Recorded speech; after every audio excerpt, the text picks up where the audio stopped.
Hello ಎಲ್ಲರಿಗೂ ನಮಸ್ಕಾರ. ಇವತ್ತು ನೈಸರ್ಗಿಕವಾಗಿ ಸರಳವಾಗಿ ಕೂದಲನ್ನು ಲಿಪ್ ಅಂದರೆ ತುಟಿಗಳ ಮೇಲೆ, ಲಿಪ್ಸ್ ಅಂದರೆ ತುಟಿಗಳ ಮೇಲೆ ಬರುವಂಥದ್ದಾಗಲಿ, ಅಂಡರ್ ಆರ್ಮ್ ಆಗಲಿ, ಬೇಡವಾದ ಜಾಗದಲ್ಲಿ ಬರುವಂಥ ಎಲ್ಲ ಕೂದಲನ್ನು ಹೇಗೆ ತೆಗೆಯುವುದು, ನೈಸರ್ಗಿಕವಾಗಿ ತೆಗಿಬಹುದು. ತುಂಬ ಸರಳ ವಿಧಾನದಲ್ಲಿ ಹೇಳಿಕೊಡುವೆ. ಮನೆಯಲ್ಲಿರುವ ವಸ್ತುಗಳನ್ನು ನೀವು ಯೂಸ್ ಮಾಡಿಕೊಂಡು ತುಂಬ ಸರಳವಾಗಿ ಆರಾಮಾಗಿ ಮನೆಯಲ್ಲೇ ಇದನ್ನು ಮಾಡಿಕೊಂಡ್ರೆ ಸಾಕು. ವ್ಯಾಕ್ಸಿಂಗು ಪಾರ್ಲರ್ಗೆ ಸಾವಿರಾರು ರೂಪಾಯಿ ದುಡ್ಡು ಕೊಟ್ಟು ಮಾಡ್ಕೊಳೋದ್ಕಿಂತ ಮನೆಯಲ್ಲೇ ಈ ಮನೆ ಮದ್ದನ್ನು ಯೂಸ್ ಮಾಡಿ ನೀವು ಆರಾಮಾಗಿ ಲಿಪ್ಸ್ ಅಂತಂದರೆ ತುಟಿಗಳ ಮೇಲೆ ಇರುವ ಕೂದಲು, ಕೆಲವರಿಗೆ ಕಿವಿ ಭಾಗದಲ್ಲಿ ಇರುತ್ತೆ, ಅಂಡರ್ ಆರ್ಮ್ ಆಗಲಿ, ಕೈ ಮೇಲೆ ಜಾಸ್ತಿ ಇದ್ದರೆ, ಕಾಲ ಮೇಲೆ, ಈ ಥರ ಪ್ರೊಸೆಸನ್ನು ಪ್ರಾಪರಾಗಿ ಮಾಡ್ತಾ ಇರಬೇಕು. ರಿಪೀಟ್ ಮಾಡ್ತಾ ಮಾಡ್ತಾ ಮಾಡ್ತಾ ಮಾಡ್ತಾ ನಿಮಗೆ ಗೊತ್ತಾಗ್ಬಿಡುತ್ತೆ ಎಷ್ಟು ಈ ಮನೆಮದ್ದು ಯೂಸ್ಫುಲ್ಲು ಅಂತ ಅಲ್ವಾ.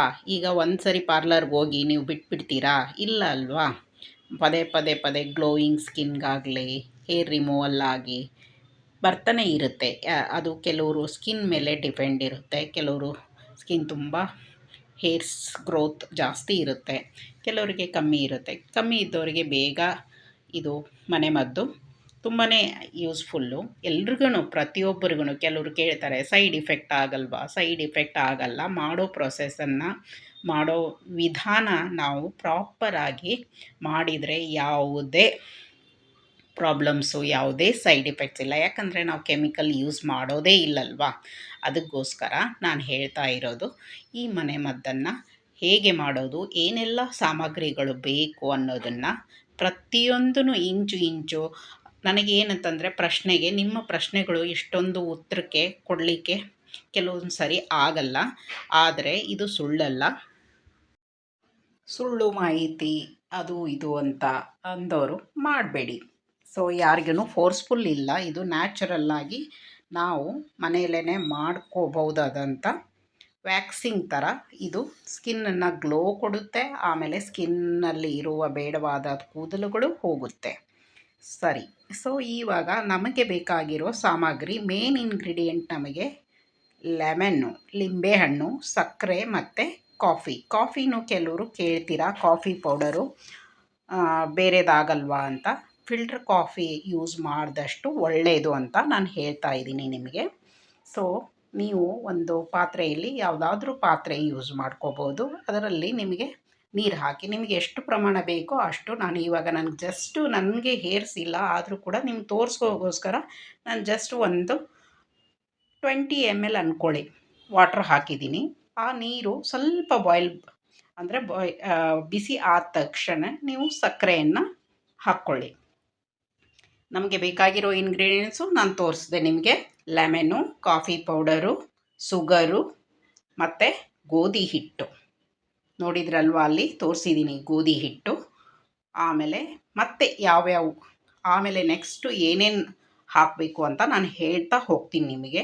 ಸೊ ಸಕ್ಕರೆಯನ್ನು ಕರಗಿದ ಮೇಲೆ ಒಂದಿಷ್ಟು ಬಾಯ್ಲ್ ಆಗ್ತಾ ಇರೋ ಟೈಮ್ದಲ್ಲಿ ಚೆನ್ನಾಗಿ ಸ್ವಲ್ಪ ನೋಡಿದಿರಲ್ವ, ಸ್ವಲ್ಪ ಬಾಯ್ಲ್ ಆಗ್ತಾ ಇರುತ್ತೆ. ಆವಾಗ ಲೆಮನನ್ನು ತಗೊಂಡು ಸ್ಕ್ವಿಜ್ ಮಾಡಿ. ಸೊ ಲೆಮನ್ನು ಹಾಫ್ ತೊಗೊಂಡಿದ್ದೀನಿ ನಾನು. ಸೊ ಕೈಗೆ ಇದಕ್ಕೆ ಅಂತಂದರೆ ನೀವು 1 ಫುಲ್ ತೊಗೋಬೋದು. ಕೈಗಳ ಹೇರ್ಸನ್ನು ರಿಮೂವ್ ಮಾಡಬೇಕು, ಎಲ್ಲ ಕಡೆ ನಿಮಗೆ ಇದನ್ನು ಮಾಡಬೇಕಂದ್ರೆ ಜಾಸ್ತಿ ಪ್ರಮಾಣದಲ್ಲಿ ಫಸ್ಟು ಲೈಟಾಗಿ ಚಿಕ್ಕದಾಗಿ ಮಾಡ್ಕೊಳ್ಳಿ. ಆಮೇಲೆ ನಿಮಗೆ ಮಾಡ್ತಾ ಮಾಡ್ತಾ ಅದರದ್ದು ಮೆಥಡ್ ಗೊತ್ತಾಯಿತು ಅಂತಂದರೆ ತುಂಬ ಈಸಿಯಾಗಿ ಸರಳವಾಗಿ ಮಾಡಿಕೊಂಡು ಹೇರ್ಸ್ನ ರಿಮೂವ್ ಮಾಡ್ಬೋದು. ನೆಕ್ಸ್ಟ್ ಟರ್ಮೆರಿಕ್ ಅಂದರೆ ಹಲ್ದಿಯನ್ನು ನೀವು ನಿಮಗೆ ಎಷ್ಟು ನಿಮ್ಮ ಸ್ಕಿನ್ನಿಗೆ ಬೇಕಾಗುತ್ತೋ ಅಷ್ಟು ಹಾಕೋಬೋದು. ಇದರಿಂದನೂ ಕೂಡ ಏನೂ ಸೈಡ್ ಎಫೆಕ್ಟ್ ಆಗಲ್ಲ. ಕೆಲವರಿಗೆ ಸ್ಕಿನ್ಗೆ ಏನಾಗುತ್ತೆ, ಅಲರ್ಜಿ, ಹೀಟು ಈ ಥರ ಇದ್ದರೆ ಒಂದು ಪಿಂಚ್ ಹಾಕ್ಕೊಳ್ಳಿ. ನಾನು ಸ್ವಲ್ಪ ಜಾಸ್ತಿನೇ ಹಾಕಿದ್ದೀನಿ. ನನ್ನ ಸ್ಕಿನ್ಗೆ ಹಳದಿ ಯೂಸ್ಫುಲ್ಲು, ಏನೂ ಪ್ರಾಬ್ಲಮ್ ಇಲ್ಲ. ಸೊ ಹಲ್ದಿ ಹಾಕಿದಾದಮೇಲೆ 1 ಸ್ಪೂನು ಗೋಧಿ ಹಿಟ್ಟು ಹಾಕಿಬಿಟ್ಟು ಚೆನ್ನಾಗಿ ಒಂಥರ ಜೆಲ್ಲಿ ಥರ ಬರಬೇಕು. ನಾನು ಮಾಡ್ತಾ ಇದ್ದೀನಲ್ವ, ಸ್ವಲ್ಪ ಜೆಲ್ಲಿ ಥರ ಬರಬೇಕು. ಅಳಗಡಿಸ್ತಾನೆ ಇರಬೇಕು. ಬಿಟ್ರಂದರೆ ಕೆಳಗಡೆ ಸೀತ್ ಹೋಗುತ್ತೆ, ಬ್ಲ್ಯಾಕ್ ಕಲರ್ ಆಗಿಬಿಡುತ್ತೆ ತುಂಬಾ. ಸರಿನಾ?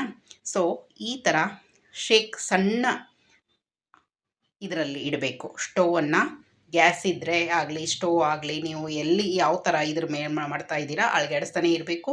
ನಿಧಾನಕ್ಕೆ ಮಾಡ್ಕೊಳ್ಳಿ. ಒಂಥರ ಥಿಕ್ನೆಸ್ ಬಂದುಬಿಡುತ್ತೆ ನೋಡಿ, ಜೆಲ್ಲಿ ಥರ ಅಲ್ವಾ? ಈ ಥರ ಬಂದಾದಮೇಲೆ ಸ್ಟೋವನ್ನು ಆಫ್ ಮಾಡ್ಕೊಳ್ಳಿ. ಒಂಥರ ಜೆಲ್ಲಿ ಫಾರ್ಮ್ಯಾಟ್ ಬರಬೇಕದು ಸೆಮಿ ಇದರಲ್ಲಿ. ಸೊ ಆವಾಗ ಸ್ಟೋವನ್ನು ಆಫ್ ಮಾಡಿಕೊಂಡು ಇವಾಗ ನೀವು ಕಾಫಿ ಪೌಡರನ್ನು ಹಾಕ್ಕೋಬೇಕಾಗತ್ತೆ. ಸ್ವಲ್ಪ ಆರಿದ ಮೇಲೆ ಹಾಲು ಮತ್ತು ಕಾಫಿ ಪೌಡರು ನೋಡಿ, ನಾನು ಇವಾಗ ಹಾಲು ತಗೊಳ್ತಾ ಇದ್ದೀನಿ. ಸೊ ಹಾಲು ಹಾಕಿದ ಮೇಲೆ ಅಳಗಡಿಸ್ಬಿಟ್ಟು ಮತ್ತೆ ಗ್ಯಾಸನ್ನು ಆನ್ ಮಾಡ್ಕೊಳ್ಳಿ. ಸರಿನಾ? ಹಾಲು ಯಾವುದು ಅಂತ ಕೇಳ್ತಾ ಇರ್ತೀರಾ. ಹಸಿ ಹಾಲು ತುಂಬ ಒಳ್ಳೆಯದು.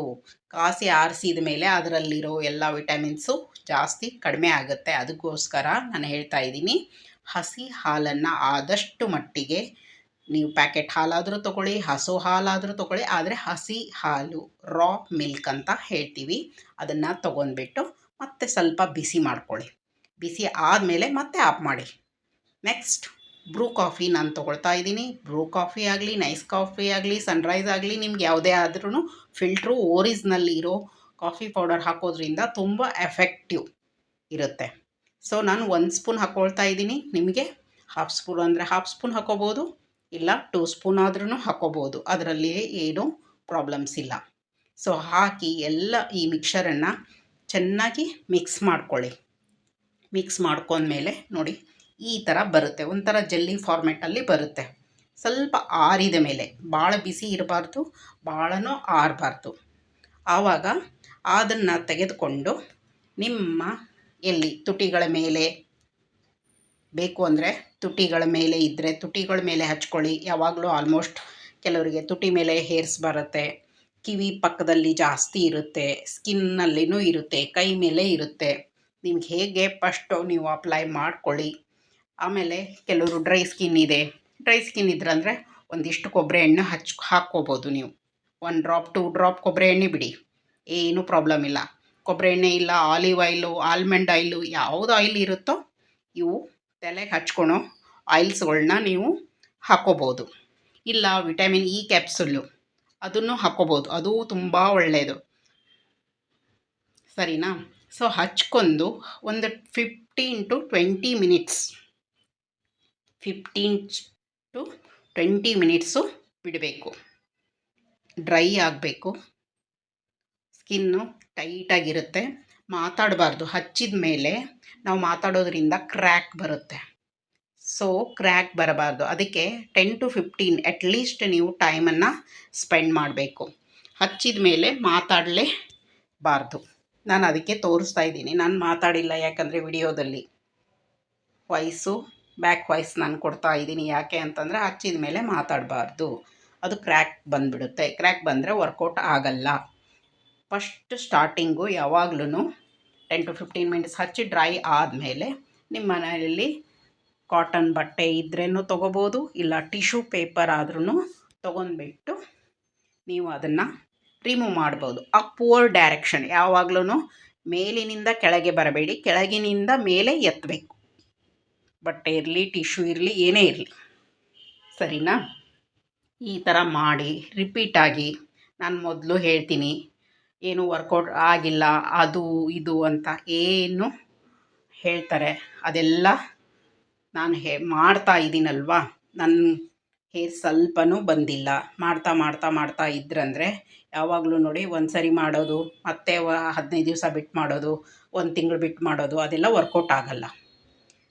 ಕಂಟಿನ್ಯೂಸ್ ಪ್ರೊಸೆಸ್ಸಾಗಿ ನಾವು ಹೇಗೆ ಪಾರ್ಲರ್ಗೆ ಒಂದು ಸರಿ ಹೇಗೆ ಐಬ್ರೋಸು ಅದೆಲ್ಲ ಅಪ್ಪರ್ ಲಿಪ್ಸು ಅದೆಲ್ಲ ಮಾಡಲಿಕ್ಕೆ ಹೋಗ್ತೀವಲ್ಲ, ಹೋಗಲ್ವಾ? 15 ಡೇಸ್ಗೆ ಒನ್ಸು, 8 ಡೇಸ್, ಕೆಲವರು 8 ಡೇಸ್ ಹೋಗ್ತಾರೆ, ಮಂತ್ಲಿ ಒನ್ಸ್ ಹೋಗ್ತಾರೆ. ಹಾಗೆ ಇದನ್ನು ಕೂಡ ನಾವು ನಮ್ಮ skin depend on our skin, ನಮ್ಮ ಸ್ಕಿನ್ ಮೇಲೆ ಡಿಪೆಂಡ್ ಆಗುತ್ತೆ. ಸೊ ಅದಕ್ಕೋಸ್ಕರ ಇದನ್ನು ಮಾಡಿದಾದಮೇಲೆ ಮಾಯ್ಶ್ಚರೈಸರ್ ಯಾವುದೇ ಕ್ರೀಮು ನಿಮ್ಮಲ್ಲಿ ಇದ್ದರೆ ಅದನ್ನು ಹಚ್ಕೊಳ್ಳಿ. ಸೊ ನಾನು ಇವಾಗ ನಿಮಗೆ ತೋರಿಸ್ತಾ ಇದ್ದೀನಿ. ಟಿಶ್ಯೂ ಹಚ್ಬಿಟ್ಟು ಸ್ವಲ್ಪ ಗಟ್ಟಿ ಸ್ಟ್ರಾಂಗ್ ಟಿಶ್ಯೂ ಇತ್ತಂದರೆ ಕೆಳಗಿಂದ ಮೇಲೆ ಎತ್ತಬೇಕು. ಎತ್ತಿದಾಗ ಹೇರ್ಸಿದ್ರಂದ್ರೆ ಅದರಲ್ಲಿ ಹಿಡ್ಕೊಂಡು ಬಂದುಬಿಡುತ್ತೆ. ಯಾವಾಗ್ಲೂ ನಾನು ಹೇಳಿದ್ನಲ್ಲ, ಜೆಲ್ ಫಾರ್ಮ್ಯಾಟು ಮಾಡಿದ್ರಂದರೆ ಗಟ್ಟಿಯಾಗಿ ಒಂಥರ ಜೆಲ್ಲಿ ಜೆಲ್ಲಿ ಥರ ಇರುತ್ತೆ. ಆ ಥರನೇ ಮಾಡ್ಕೋಬೇಕು. ಆವಾಗ ಅದು ಜಿಗುಟು ಹಿಡ್ಕೊಂಡ್ಬಿಟ್ಟಿರುತ್ತೆ. ಹಿಡ್ಕೊಂಡಾಗ ನಾವು ಅದನ್ನು ಹೀಗೆ ಹಾಕಿ ಟಿಶ್ಯೂ ಪೇಪರನ್ನು ಹಾಕಿಬಿಟ್ಟು ಚೆನ್ನಾಗಿ ಪ್ರೆಸ್ ಮಾಡಿ 15 ಮಿನಿಟ್ಸ್ ಆದಮೇಲೆ, ಡ್ರೈ ಆದಮೇಲೆ ಎತ್ತಿಬಿಡಬೇಕು. ಕೆಳಗಿಂದ ಮೇಲೆ ಎತ್ತಿ ಯಾವಾಗ್ಲೂ ಅಪ್ವರ್ಡ್ ಡೈರೆಕ್ಷನ್ ಎತ್ತೋದ್ರಿಂದ ಅದರಲ್ಲಿ ನಿಮ್ಮ ಚಿಕ್ಕ ಚಿಕ್ಕ ಹೇರ್ಸ್ ಇರಲಿ, ದೊಡ್ಡ ಹೇರ್ಸ್ ಇರಲಿ, ಅದು ಬರುತ್ತೆ. ಫಸ್ಟ್ ಟೈಮ್ ಬರಲಿಲ್ಲ, ಸೆಕೆಂಡ್ ಟೈಮ್ ಯೂಸ್ ಮಾಡಿ. ಯಾಕಂತಂದರೆ ಕೆಲವ್ರ ಹೇರ್ಸು ತುಂಬ ಸ್ಟ್ರಾಂಗ್ ಇರುತ್ತೆ, ಬರಲ್ಲ. ಕೆಲವ್ರದ್ದು ತುಂಬ ಬೇಗ ಸಲೀಸಾಗಿ ಬಂದುಬಿಡುತ್ತೆ. ಫಸ್ಟ್ ಟೈಮ್ ಅಪ್ಲೈ ಮಾಡಿದ ತಕ್ಷಣವೇ ಬಂದುಬಿಡುತ್ತೆ. ಸೊ ಆಮೇಲೆ ನಾವು ಮಾಡೋ ಅದು ಮೆಥಡನ್ನು ಕೂಡ ಜೆಲ್ಲಿ ತುಂಬ ಗಟ್ಟಿನೂ ಆಗಬಾರ್ದು, ತುಂಬ ತೆಳ್ಳಗೂ ಇರಬಾರ್ದು. ಸ್ವಲ್ಪ ಸೆಮಿ ಲಿಕ್ವಿಡ್ ಮಿಕ್ಸರ್ ಥರ ಇರಬೇಕು. ಆ ಥರ ಮಾಡಿ ನೋಡಿ. ಏನಾದರೂ ಇದ್ದರೆ ಕಮೆಂಟ್ ಮಾಡಿ, ನಾನು ದಯವಿಟ್ಟು ಹೇಳ್ತೀನಿ. ಪ್ರತಿಯೊಬ್ಬರಿಗೂ ಡಿಫ್ರೆಂಟಾಗಿ ನಾನು ಇದನ್ನು ಮಾಡಲ್ಲ. ಸೊ ಅದಕ್ಕೋಸ್ಕರ ಇದು ಕೆಲವರು ಕೇಳಿದ್ರು, ನನ್ನ ಸಬ್ಸ್ಕ್ರೈಬರ್ ಚಂದಾದಾರ ಅಂತ ಹೇಳ್ಕೋತೀನಿ ನನ್ನ ಫ್ರೆಂಡ್ಸ್ ಆಗಿ. ಈ ಪ್ರಶ್ನೆಗೆ ಹೇರ್ ರಿಮೂವಲ್ಲು ಮನೆ ಮದ್ದನ್ನು ತಿಳಿಸಿ ಅಂತ ಅದಕ್ಕೆ ತಿಳಿಸ್ತಾ ಇದ್ದೀನಿ ವಿಡಿಯೋ ಮುಖಾಂತರ. ನೆಕ್ಸ್ಟು ನನ್ನ ವಿಡಿಯೋ ಹೇರ್ ಕೇರ್ ಆಯಿಲ್ಲು ಯಾವುದು ನಿಮಗೆ ಹೇರ್ ಕೇರ್ ಬೇಕು ತಿಳಿಸಿ. ಸೊ ಅದನ್ನು ನಾನು ಖಂಡಿತ ನೆಕ್ಸ್ಟ್ ವೀಕು ನಿಮಗೆ ಅದನ್ನು ತಗೊಂಡು ಬರ್ತೀನಿ. ನಾನು ಮಾಡೋದು ಮನೆ ಮದ್ದು. ನಿಮ್ಗೆ ಇಷ್ಟ ಆದರೆ ಲೈಕ್ ಮಾಡಿ, ಶೇರ್ ಮಾಡಿ, ಕಮೆಂಟ್ ಮಾಡಿ, ಹೊಸದಾಗಿ ನೋಡ್ತಾ ಇದ್ದರೆ ಸಬ್ಸ್ಕ್ರೈಬ್ ಮಾಡಿ ಅಂತ ಹೇಳ್ತಾ, ಈ ಥರ ಮಿಶ್ರಣ ಮಾಡಿ ಮನೆಯಲ್ಲೇ ನೀವು ಪಾರ್ಲರ್ಗೆ ಹೋಗೋದಕ್ಕಿಂತ ದುಡ್ಡನ್ನು ಉಳಿಸಿ ಮನೆಯಲ್ಲೇ ಮನೆ ಮದ್ದನ್ನು ಮಾಡಿಕೊಂಡು ನಿಮ್ಮ ಬೇಡವಾದ ಹೇರ್ಸನ್ನು ರಿಮೂವ್ ಮಾಡಿಕೊಳ್ಳಿ ಅಂತ ಹೇಳ್ತಾ ಬಾಯ್ ಬಾಯ್.